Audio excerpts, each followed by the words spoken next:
मेहुणे मेहुणे मेहुण्यांचे पाहुणे. मेहुणे मेहुणे मेहुण्यांचे पाहुणे हा एका सिनेमामधला डायलॉग तुम्ही ऐकलाच असेल.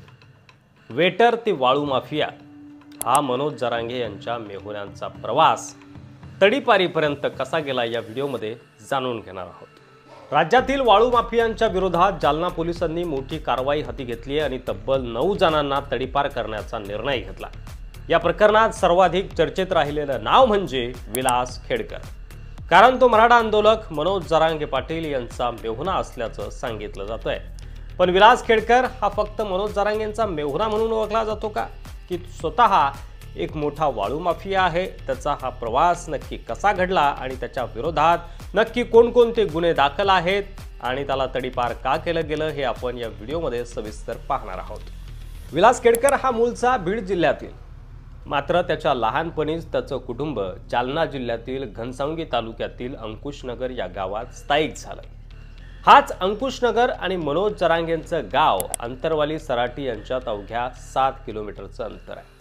लहानपणापासूनच विलासला वेगवेगळ्या कामांमध्ये रस होता. वयाच्या 15व्या वर्षी त्यानं छोटी मोठी कामं सुरू केली.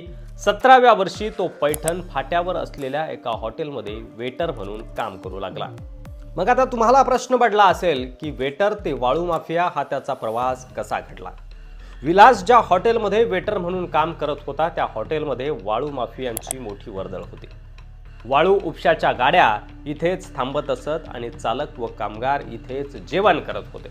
हळूहळू विलासची ओळख या वाळू माफियांसोबत वाढली आणि त्याच वेळी त्याने पोलिसांची माहिती माफियांपर्यंत पोहोचवण्याचं काम सुरू केलं. पोलिसांची कुठे कारवाई होणार आहे, कोणत्या भागात गस्त आहे याची गुप्त माहिती तो वाळू माफियांपर्यंत पोहोचवू लागला आणि त्यामुळं वाळू तस्करी करणाऱ्या टोळ्यांमध्ये त्याला विश्वासात घेतलं गेलं. हळूहळू विलासनं वाळू माफियांसोबत स्वतः काम करायला सुरुवात केली. सुरुवातीला तो ट्रक भरून देण्याचं काम करायचा.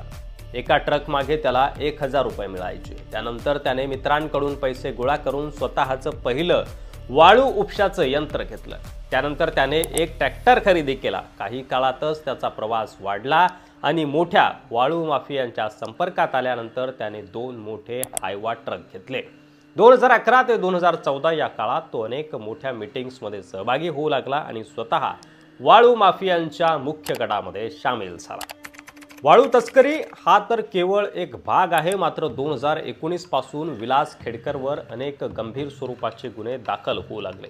जालन्यातील अंबड, घनसावंगी आणि गोंदी पोलीस ठाण्याच्या हद्दीत त्याच्यावर खालील प्रमुख गुन्ह्यांची नोंद आहे. वाळू चोरी, गोदावरी नदीतून अवैध वाळू उपसा केल्याप्रकरणी 2021 मध्ये गुन्हा दाखल. हिंसक आंदोलन 2023 मध्ये जालन्यातील शहागड येथे बस जाळण्याच्या घटनेत सहभाग, त्यावर भारतीय दंड संहितेच्या 307 प्रमाणे आणि 353 आणि 435 या कलमांखाली गुन्हा दाखल. अवैध वाळू तस्करी 2023 मध्ये गोदावरी नदीतून 4.81 लाख रुपयांची वाळू चोरल्याचा आरोप. त्यानंतर 2023 मध्ये 500 ब्रास वाळू चोरल्याप्रकरणी गुन्हा दाखल.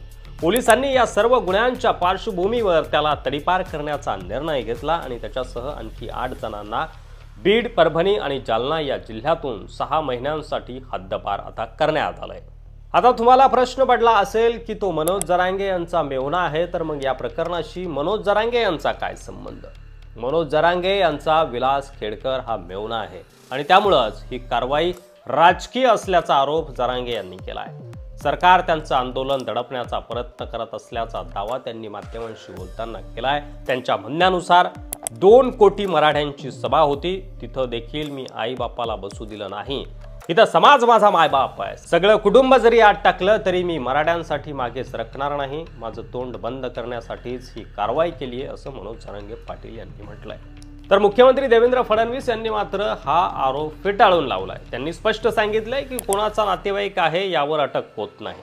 जर गुन्हे केले असतील तर त्यावर कारवाई होणारच.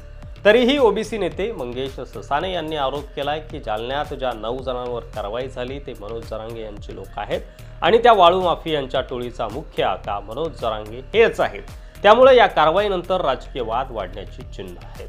आता विलास खेडकरचा प्रवास पाहता तो फक्त मनोज जरांगे यांचा मेहुणा नसून स्वतंत्ररित्या मोठा वाळू माफिया बनलेला आपल्याला दिसतोय आणि त्याच्यावर अनेक गंभीर गुन्हे देखील दाखल असून त्याच्या वाढत्या साम्राज्यावर प्रशासनाने आळा घालण्याचा प्रयत्न केलाय। मात्र ही कारवाई खरंच कायदेशीर आहे की राजकीय सुडबुद्धीने प्रेरित आहे यावर अजूनही मतभेद आहेत। या प्रकरणावर तुमचं मत काय आहे? तुम्ही यावर काय विचार करता? तुमच्या प्रतिक्रिया आम्हाला कमेंटमध्ये नक्की कळवा आणि अशाच माहितीपूर्ण व्हिडिओसाठी आपल्या मराठी मंडळी या YouTube चॅनलला सबस्क्राईब करायला विसरू नका। व्हिडिओ जर आवडला असेल तर जास्तीत जास्त शेअर करा। पुन्हा भेटू पुढच्या व्हिडिओमध्ये, तोपर्यंत रजा घेतो। धन्यवाद।